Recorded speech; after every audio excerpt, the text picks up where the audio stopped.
Hi guys, at dahil nga nag-crave tayo ng shaved beef bell pepper sandwich, naisipan ko nga na gumawa na lang ng sariling version nito.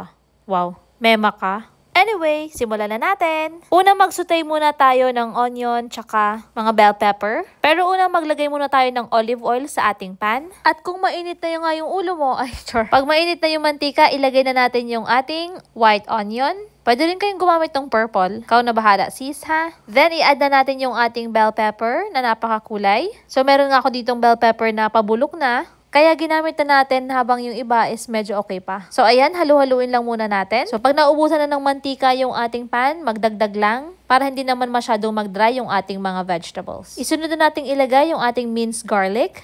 Then, salt to taste. Wow, narinig ko lang yun. Tapos, magdagdag na rin tayo dito ng garlic powder. And then, ground pepper. Tapos, halu-haluin lang ulit para lumabas yung mga lasa ng ating gulay. So, pagluto na, i-transfer muna natin to sa ating plate. Dahil lulutuin naman natin ngayon yung ating shaved beef, magsisison lang tayo doon para naman magkalasa yung ating beef. At dahil tamad na nga ako maghimay, linagay ko na silang lahat dyan. Ayan, bahala na kayo maghiwa-hiwalay. Char. So, pag brown na nga yung ilalim, i-flip naman natin sa ibang side para maluto din yung ilalim. Then, maglagay tayo ng pampalasa. Unahin muna natin itong ground pepper. Pagkatapos, isunod naman yung salt to taste. Masabi lang talaga yung salt to taste, char. Ayan, baliktarin ulit natin para maluto yung lahat ng sides. Oh, ayan, magic. Pagluto na, i-transfer muna natin siya sa ating bowl para i-prepare naman natin yung ating bun. So, medyo initin lang natin to ng konti. Yung tipong roasty siya dun sa gilid. Yung parang sunog. Basta, yun na yun. Ayan, so baliktarin ulit natin para yung ibang side naman yung maluto. Pag yung bun ay medyo toasted na, so okay na yan. Ilagay na natin sa plate. At next naman is gagawa tayo ng ating sauce. So ito yung itatoppings natin dun sa ating beef. Simple lang naman yung ingredients. Naglagay lang ako ng mayonnaise. Nag-sprinkle lang ako dito ng garlic powder.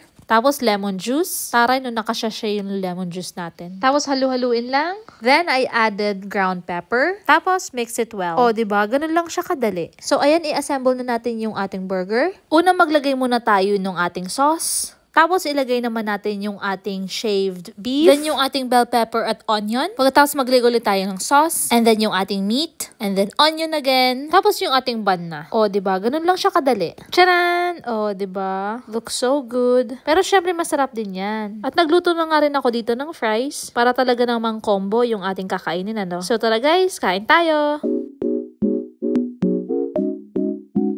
I know you're the color in the lines type. Never shake things up kind. Don't speak your own mind. I know you. Everything has limits.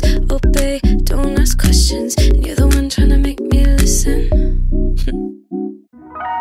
My head was made for